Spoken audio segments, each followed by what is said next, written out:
Hello बच्चों। आज हम लोग चैप्टर 3 अंडरस्टैंडिंग क्वाड्रिलेटरल को आगे कंटिन्यू करेंगे। ओके, सो लेट्स सी कि हम लोगों ने क्या क्या ऑलरेडी कर लिया है बच्चों। सो हम लोगों ने curve and types of curve कर लिया है। पॉलीगन्स में हम लोगों ने रेगुलर और इरेगुलर पॉलीगन कर लिया है। कन्वेक्स एंड कॉन्केव पॉलीगन्स क्या होते हैं हमने वो भी कर लिया है बच्चों, और डायगोनल्स क्या होते हैं पॉलीगन के हमने वो भी कर लिया है। ओके, सो आज हम करेंगे sum of the measure of the exterior angles of a polygon and sum of the measure of the interior angles of a polygon. Okay, तो अब हम ये स्टार्ट करेंगे।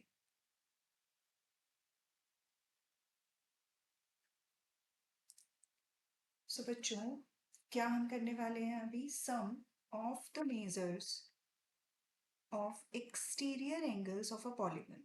ओके, सो आपको पता है अभी कि पॉलीगन क्या होता है। पॉलीगन जो होता है वो एक लाइन सेगमेंट से बनता है। ओके, अब पॉलीगन अगर लाइन सेगमेंट से बन रहा है बच्चों, तो वो जो है उसमें आपके कुछ इंटीरियर एंगल्स बनते हैं और कुछ एक्सटीरियर एंगल्स बनते हैं। जैसे आपके पास एक ट्राइंगल होता है। ओके, सो ये ट्राइंगल है, इसमें कुछ इंटीरियर एंगल्स बनेंगे इस तरीके से, और मैं चाहूँ तो इसमें यहाँ पे कुछ एक्सटीरियर एंगल बना सकती हूँ इन साइड्स को एक्सटेंड करके। ओके, तो ये इधर बनना चाहिए बच्चों और ये इधर बनेगा। ओके, नाउ अब मैं अगर एक क्वाड्रिलेटरल ले लूँ,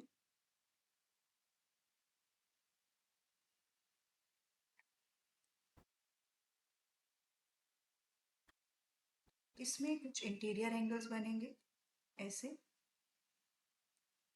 और कुछ एक्सटीरियर एंगल्स बनेंगे।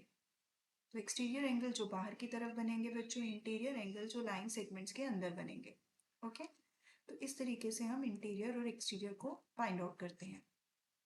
अब अगर आपके जो इंटीरियर एंगल्स बन रहे हैं उनका सम क्या होगा, और अगर एक्सटीरियर एंगल बन रहे हैं तो उनका सम क्या होगा। तो पहले हम स्टार्ट करेंगे कि अगर किसी भी पॉलीगन के एक्सटीरियर एंगल्स जो होते हैं उनका सम क्या होता है। Okay, so the sum of the measure of exterior angle of a polygon, any polygon. Okay बच्चों, कोई भी पॉलीगन हो, उसकी कितनी भी नंबर ऑफ साइड्स हो, हम जो अभी पढ़ेंगे वो फॉर्मूला सब में अप्लाई होगा। Okay, so the sum of the exterior angle of any polygon regardless of the number of sides or whether it is regular or irregular is always 360 degree। इसका मतलब आप कोई भी नंबर ऑफ साइड्स का polygon लो, चाहे वो regular है चाहे वो इरेगुलर है, उसके जितने भी एक्सटीरियर एंगल्स होंगे उन सब का सम होगा बच्चों 360 डिग्री। ओके, तो ये 360 डिग्री मिलता कैसे है बच्चों? जैसे यहाँ पर मैं इसको लेबल कर देती हूँ, ये है ए, बी, सी, डी, ई। तो होता क्या है बच्चों, आप यहाँ ए से स्टार्ट करना शुरू करते हो, फिर आप बी में इस एंगल की तरफ ऐसे टर्न कर लेते हो, फिर आप यहाँ से जाते हो सी तक, फिर आप इस एंगल में टर्न कर लेते हो, फिर आप डी तक जाते हो, फिर इस एंगल को टर्न करते हो डी से, फिर ई तक आते हो और फिर एक एंगल टर्न करते हो, और फिर ए तक वापस आते हो। तो अगर आप इसको सेंट्रल पॉइंट ले लो और आप यहाँ से अगर टर्न करना शुरू करते हो तो आप एक पूरा राउंड ले लेते हो। ओके, सो आप देख रहे हैं जब हम इन सारे एंगल्स को ओके एक ही फॉर्म सर्कल में फॉर्म कर लेते हैं एक साथ, जब आप इनको लेते हो तो ये एक्सटीरियर एंगल जो है वो एक सर्कल फॉर्म कर लेते हैं, तो ये एक कंप्लीट टर्न हमें देते हैं। और ये जो कंप्लीट टर्न होता है हमें पता है कि जो कंप्लीट एंगल होता है बच्चों वो क्या होता है, 360 डिग्री।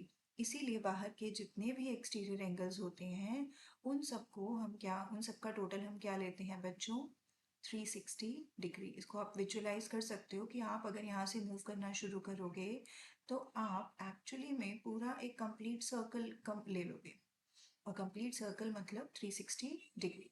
ओके, अब इसीलिए फॉर्मूला हमारे पास क्या है, अगर आपको नंबर ऑफ साइड्स निकालनी है कि किसी भी पॉलीगन की कितनी नंबर ऑफ साइड्स हैं और आपको उसका एक्सटीरियर एंगल गिवन है, तो आप 360 को उसके एक्सटीरियर एंगल से डिवाइड कर दोगे। 360 का मतलब क्या है बच्चों, सम ऑफ एक्सटीरियर एंगल। तो अगर आप सम ऑफ एक्सटीरियर एंगल को एक एंगल से डिवाइड कर दोगे तो आपके पास नंबर ऑफ साइड्स आ जाएंगी। उसी तरीके से अगर आपको मेजर ऑफ एक्सटीरियर एंगल निकालना है और आपको साइड्स गिवन है, तो आप बस यहाँ पे डिनोमिनेटर में क्या चेंज कर दोगे, इस एंगल की जगह number of sides. So 360 divided by number of sides करोगे तो आपको जो ईच एक्सटीरियर एंगल होगा उसका मेजर मिलेगा। ओके, सो आगे करते हैं बच्चों।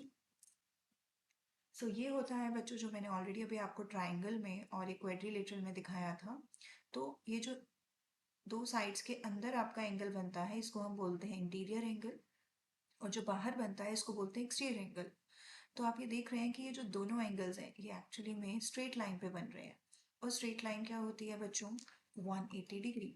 इसीलिए interior angle plus exterior angle को हम क्या लेते हैं, 180 डिग्री। ये आपको याद रखना है। किसी भी पॉलीगन का interior angle plus exterior angle आपको क्या देता है बच्चों, 180 डिग्री। ओके, सो आगे करेंगे। जैसे यहाँ पर देखो ये हमने एक ट्राइंगल लिया है, ये इक्विलेटरल ट्राइंगल है। इक्विलेटरल ट्राइंगल के सारे एंगल्स इक्वल होते हैं, 60 डिग्री, 60 डिग्री, 60 डिग्री। तो अगर मुझे इसका एक्सटीरियर एंगल निकालना है तो मैं ये एंगल निकालने के लिए 180 में से 60 माइनस करूंगी तो 120 आएगा। तो इसका भी एंगल क्या आएगा बच्चों, 120, और इसका भी एंगल क्या आएगा, 120। अगर वो पॉलीगन रेगुलर है तो उसके बाहर के जितने भी एंगल्स होंगे वो सेम होंगे बच्चों, और जो इंटीरियर एंगल्स होंगे वो सब सेम होंगे। अगर वो इरेगुलर पॉलीगन है, ओके, तब ऐसा नहीं होगा। ओके, अब यहाँ पर हमारे पास स्क्वायर है, हमें पता है स्क्वायर का ईच इंटीरियर एंगल क्या होता है, 90 डिग्री। तो ईच एक्सटीरियर एंगल निकालने के लिए क्या करेंगे, 180 में से 90 माइनस, तो आपको ये एंगल मिलेगा। फिर अब 180 में से 90 माइनस करोगे, ये एंगल मिलेगा। 180 में से 90 माइनस करो, ये वाला एंगल मिलेगा, और 180 में से 90 करो तो ये वाला एंगल मिलेगा। तो आपको बाहर का भी ईच एक्सटीरियर एंगल 90 मिलेगा, और इंटीरियर एंगल भी आपको 90 मिलेगा। ओके, अब हमारे पास ये एक फिगर है, इसकी कितनी साइड्स है बच्चों, 1 2 3 4 5। तो ये क्या है बच्चों, पेंटागन। ओके, सो हमें ये तो पता है कि जो हमारा ट्राइंगल है इक्विलेटरल ट्राइंगल, उसका ईच इंटीरियर एंगल 60 डिग्री होता है, तो हम एक्सटीरियर एंगल निकाल सकते हैं। और अगर हमारे पास स्क्वायर है तो हमें पता है कि उसका ईच इंटीरियर एंगल 90 डिग्री होता है, तो हम उसका एक्सटीरियर एंगल निकाल सकते हैं। तो हमें कैसे पता लगेगा कि पेंटागन का ईच इंटीरियर एंगल क्या होगा। ओके बच्चों, वो भी हम अभी आगे करेंगे कि कैसे हम इंटीरियर एंगल फाइंड आउट करते हैं। ओके, सो अभी हम यहाँ पे मैं आपको बताती हूँ कि यहाँ पर ईच इंटीरियर एंगल जो है पेंटागन का वो 108 डिग्री होता है। देख सकते हो आप, ये 5 एंगल्स यहाँ पे बन रहे हैं और हर एंगल 108 डिग्री है। तो ये एक्चुअली में क्या है बच्चों, रेगुलर पेंटागन है। ये तीनों फिगर्स जो ली हैं यहाँ पर मैंने, ये सारी रेगुलर फिगर्स है। ओके, अब अगर मुझे इन एक्सटीरियर एंगल निकालने हैं, क्योंकि इंटीरियर एंगल सारे सेम है तो एक्सटीरियर भी सारे सेम होंगे, तो 180 में से आप 108 माइनस करोगे तो आपको क्या मिलेगा बच्चों, 72। तो ईच एक्सटीरियर एंगल क्या होगा, 72। ओके, और आप लोगों ने एक बात नोटिस की बच्चों, जितनी भी पॉलीगन की नंबर ऑफ साइड्स होंगी उतने ही इंटीरियर एंगल होंगे, उतने ही एक्सटीरियर एंगल होंगे। अगर ये पॉलीगन है जिसकी 3 साइड्स हैं तो इसके 3 इंटीरियर हैं तो 3 ही एक्सटीरियर होंगे। और अगर किसी के लाइक आप 10 ले लो, अगर 10 एंगल्स हैं तो उसकी 10 साइड्स होंगी। अगर किसी के 8 एंगल्स हैं तो उसकी 8 साइड्स होंगी। ओके, सो इस तरीके से ये वर्क करता है। अब हम आगे करेंगे। अब अगर हमें फाइंड आउट करना है sum of the measures of interior angle of any polygon. Okay, अभी हमने एक्सटीरियर पढ़ा कि वो 360 डिग्री होता है regardless of the number of sides. अब जितनी मर्जी नंबर ऑफ साइड्स ले लो, एक्सटीरियर एंगल का सम हमेशा 360 डिग्री होता है। तो इंटीरियर एंगल का सम क्या होता है बच्चों, the sum of the interior angle of any polygon whether it is convex or concave can be calculated by using a simple formula, and that formula we have बच्चों n minus 2 into 180 degree. n is the number of sides of the polygon. मतलब अगर आपको सम of interior निकालना है तो आपको n यानी number of sides लेनी पड़ेगी उस पॉलीगन की, उसमें से 2 को सब्ट्रैक्ट करके जो आएगा उसको 180 से मल्टीप्लाई करना पड़ेगा। लेट्स से बच्चों हमारे पास एक ट्राइंगल होता है, उसकी कितनी साइड्स होती हैं, 3। तो अगर मैं 3 में से 2 माइनस करूँ और जो आएगा उसको 180 से मल्टीप्लाई कर दूँ तो क्या आएगा, 1 टाइम्स 180 डिग्री। इसका मतलब ट्राइंगल की जो 3 साइड्स होती हैं उसके अंदर 3 इंटीरियर एंगल्स बनेंगे, और उन तीनों इंटीरियर एंगल्स का सम क्या होगा बच्चों, 180 डिग्री। एक और करते हैं। अगर मेरे पास N4 है, 4 मतलब क्वेड्रिलेटरल, ओके। सो क्वेड्रिलेटरल है तो क्वेड्रिलेटरल में अगर ये 4 साइड्स होती हैं तो 4 इंटीरियर एंगल्स होंगे, ओके। उन 4 इंटीरियर एंगल्स का सम क्या होगा? तो आप n-2 करोगे बच्चों, 4 - 2 2 इंटू 180 डिग्री, तो ये कितना आएगा बच्चों? 360 डिग्री। इसका मतलब कि उसके जितने भी चारों इंटीरियर एंगल्स होंगे उनका सम क्या होगा? 360 डिग्री, ओके। सो अब हम आगे करेंगे। Find x in the following figures. तो हमारे पास यहाँ पे दो फिगर्स गिवन है बच्चों, इन दोनों में ही हमें x का वैल्यू निकालना है।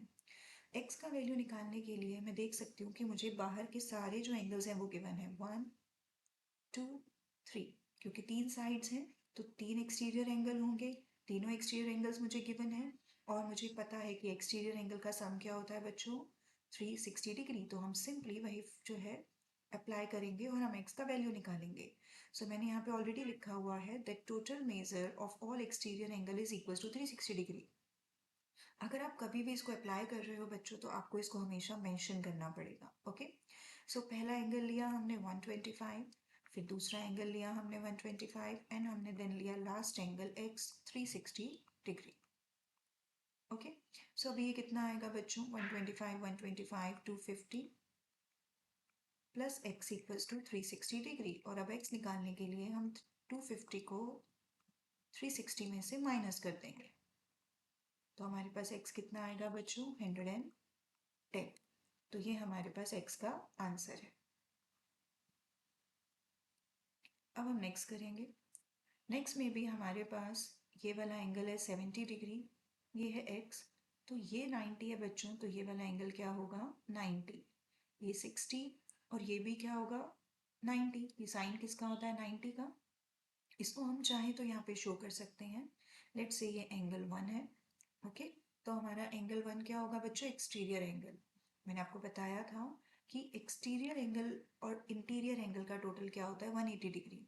तो अगर मुझे 1 एक्सटीरियर एंगल निकालना है तो मैं 180 में से 90 माइनस कर दूंगी, क्योंकि मेरा इंटीरियर एंगल 90 डिग्री है, ओके। ये वाला एंगल क्या है? 90 डिग्री। तो अगर मुझे ये वाला 1 एंगल निकालना है तो इसको निकालने के लिए मैं 180 में से इंटीरियर एंगल माइनस करूंगी। अब मेरे पास सारे एंगल्स आ चुके हैं। ये भी 90 है बच्चों, तो पहले हम ये 90 लिख लेते हैं, फिर हम ये 70 लेंगे,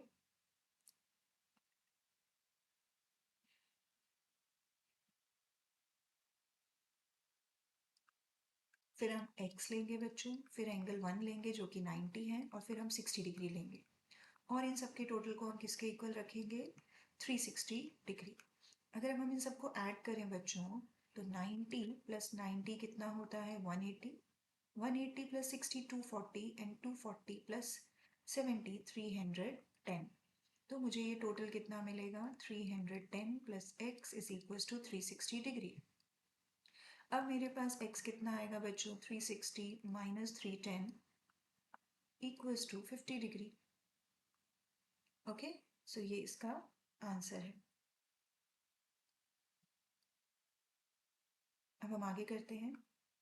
question number 2, find the measure of each exterior angle of a regular polygon of 9 sides. क्योंकि अब जो हम पॉलीगन ले रहे हैं बच्चों वो रेगुलर पॉलीगन है, ओके। सो रेगुलर पॉलीगन है तो उसकी 9 साइड्स हमें गिवन है, हमें ये बताना है कि उसका ईच एक्सटीरियर एंगल क्या होगा।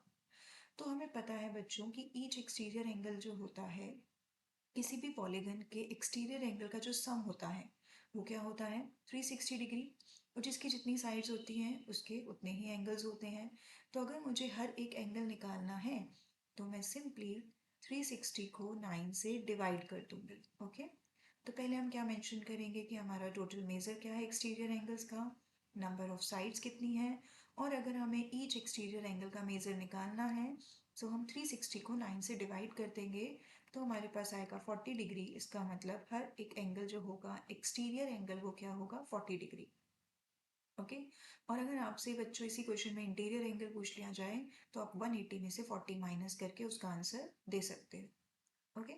नेक्स्ट है हमारे पास अगर उसकी 15 साइड्स हैं तो उसका ईच एक्सटीरियर एंगल क्या होगा, okay. So total measure of all exterior angle क्या होता है बच्चों? 360 डिग्री। अगर मेरे पास 15 साइड्स हैं और मुझे ईच एक्सटीरियर एंगल निकालना है तो मैं क्या करूँगी? 360 डिवाइडेड बाय 15 और इसको सॉल्व कर दूंगी। तो मेरे पास आएगा ये बच्चों 24 डिग्री। मतलब अगर उसकी 15 साइड्स होंगी तो उसका ईच एक्सटीरियर एंगल कितना होगा? 24 डिग्री। नेक्स्ट करेंगे, how many sides does a regular polygon have if the measure of N exterior angle 24 degree. अब आपको बच्चों ऑलरेडी एक्सटीरियर एंगल दे रखा है। अब आपको ये बताना है कि उसकी कितनी साइड्स होंगी। ओके, सो कितनी नंबर ऑफ साइड्स होंगी हमें वो निकालना है। सो हमें टोटल मेजर पता है एक्सटीरियर एंगल का होता है 360 डिग्री। ईच एक्सटीरियर एंगल जो है वो 24 डिग्री है। तो अगर मुझे नंबर ऑफ साइड्स निकालनी है तो मैं 360 को ईच एंगल से डिवाइड कर दूंगी जो कि है 24 डिग्री। और इसको जब आप डिवाइड करोगे बच्चों तो आंसर आएगा 15। इसका मतलब उस पॉलीगन की कितनी साइड्स हैं? 15। ओके बच्चों, अब हम आगे करेंगे। अब क्वेश्चन है हमारे पास, how many sides. Okay, how many sides does a regular polygon have if each of its interior angle is 165। अब मुझे इंटीरियर एंगल दे रखा है। आपको एक बात हमेशा याद रखनी है बच्चों कि अगर आपको ये 360 डिग्री वाला फॉर्मूला अप्लाई करना है तो उसके लिए आपके पास एंगल हमेशा एक्सटीरियर होना चाहिए। आप इंटीरियर एंगल लेकर ये फॉर्मूला अप्लाई नहीं कर सकते। ओके, सो इसीलिए मैं पहले क्या करूँगी, मुझे पता है कि जो टोटल मेजर है वो 360 डिग्री है, इंटीरियर एंगल 165 है। तो सबसे पहले बच्चों मैं एक्सटीरियर एंगल निकालूंगी 180 में से 165 माइनस करके। तो मुझे कितना मिलेगा? 15 डिग्री। तो अब मैं यहाँ पर ये फॉर्मूला अप्लाई कर सकती हूँ। 360 डिवाइडेड बाय 15 मुझे क्या देगा? Number of sides means 24 sides होंगी उस पॉलीगन की जिसका ईच एक्सटीरियर एंगल 15 डिग्री होगा। सो नेक्स्ट क्वेश्चन है क्वेश्चन नंबर 5। ओके, इसका पार्ट ए करेंगे हम लोग। Is it possible to have a regular polygon with measure of each exterior angle as 22 degree? Okay, तो क्या कोई ऐसा पॉलीगन पॉसिबल है जो कि रेगुलर पॉलीगन है और उसका एक्सटीरियर एंगल 22 हो? तो चेक करते हैं बच्चों। हमें पता है कि जो टोटल मेजर होता है ऑल एक्सटीरियर एंगल का वो 360 डिग्री होता है। ओके, और हमारे पास यहाँ पर एक एक्सटीरियर एंगल आपको दे रखा है 22। तो चेक करने के लिए हम क्या करेंगे, इसको 360 को 22 से डिवाइड करेंगे। ओके, और व्हेन जब आप इसको डिवाइड करोगे तो आपको आंसर जो है वो डेसिमल में मिलेगा। देखो, आपको आंसर होल नंबर मिलना चाहिए। Okay,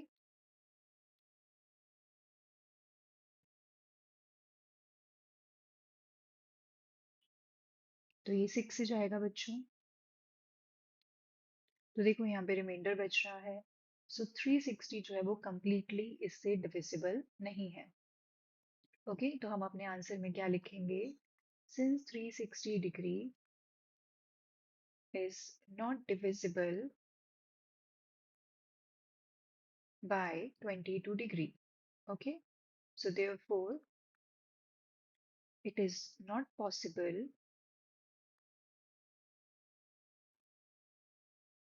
to have a regular polygon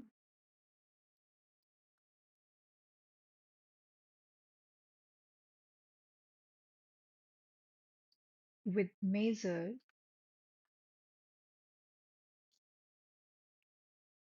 of each exterior angle as 22 degree. Okay, अब हम इसका बी पार्ट करेंगे। तो बी पार्ट में हमें बोला गया है, can it be an interior angle of a regular polygon? तो चेक करते हैं बच्चों। अगर ये इंटीरियर एंगल होगा, ओके, तो चेक करने का जो तरीका है बच्चों वो सेम रहेगा। अगर इंटीरियर एंगल 22 है तो हम पहले एक्सटीरियर एंगल निकालेंगे, क्योंकि मैंने आपको बोला है ये 360 वाला जो आप यूज करते हो ये सिर्फ और सिर्फ एक्सटीरियर एंगल में यूज होगा। ओके, तो एक्सटीरियर एंगल निकालने के लिए आप इसको 180 में से माइनस कर सकते हो।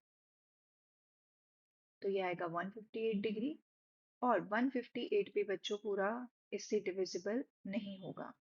ओके, आप इसको डिवाइड करके देख सकते हो। Since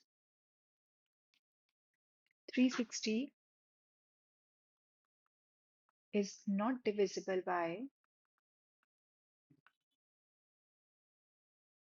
158, okay, so it cannot be an interior angle of a regular polygon. It cannot be an interior angle of a regular polygon.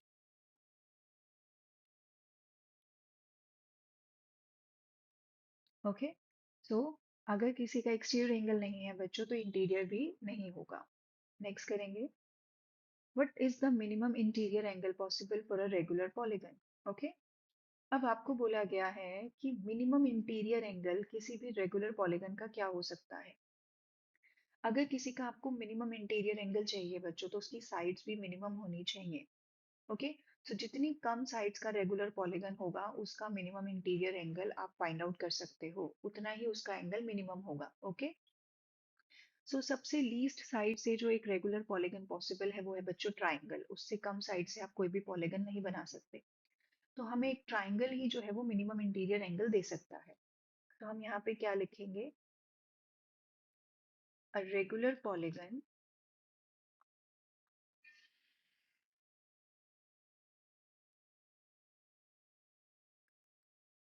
with minimum number of sides।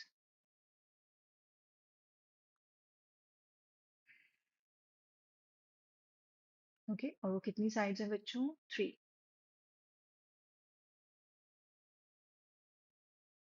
Is an equilateral triangle. Okay, तो अगर एक equilateral triangle है हमारे पास जो कि minimum number of sides का है तो वही आपको मिनिमम इंटीरियर एंगल देगा। Okay, and each interior angle क्या होता है इक्विलेटरल ट्राइंगल का, 60 degree. So each interior angle of an equilateral triangle is of 60 degree. Okay, so जो मिनिमम इंटीरियर एंगल होगा बच्चों वो क्या होगा, 60 डिग्री। इससे कम आपको मिनिमम एंगल नहीं मिल सकता क्योंकि इससे कम का कोई भी आप पॉलीगन नहीं बना सकते। ओके, नेक्स्ट करेंगे। अब आपको बोला गया है what is the maximum exterior angle possible for a regular polygon. तो अगर किसी का भी, मैंने आपको लास्ट क्वेश्चन में भी बताया था कि अगर किसी का इंटीरियर एंगल पॉसिबल नहीं है तो उसका एक्सटीरियर भी पॉसिबल नहीं होता। उसी तरीके से अगर किसी का मिनिमम इंटीरियर एंगल होगा तो उसी का ही आपको मैक्सिमम मिलेगा, क्योंकि जितना मिनिमम होगा इंटीरियर उतना ही मैक्सिमम ज्यादा होगा एक्सटीरियर। ओके, तो हम यहाँ पर मिनिमम इंटीरियर लिखेंगे बच्चों। तो किसी का इंटीरियर मिनिमम होगा तो उसी का एक्सटीरियर जो होगा वो मैक्सिमम होगा। तो मैक्सिमम एक्सटीरियर एंगल निकालने के लिए आपको कुछ भी नहीं करना है, सिर्फ इसको 180 से माइनस कर देना है, क्योंकि हमें पता है इंटीरियर एंगल और एक्सटीरियर एंगल का सम क्या होता है, 180 डिग्री। तो आप इसको 180 में से माइनस कर दो तो आपके पास इसका आंसर आ गया है 120। ओके, तो ये फर्स्ट पार्ट का आंसर है और ये सेकेंड पार्ट का। ओके, तो आज हम इतना ही करेंगे बच्चों। So thank you.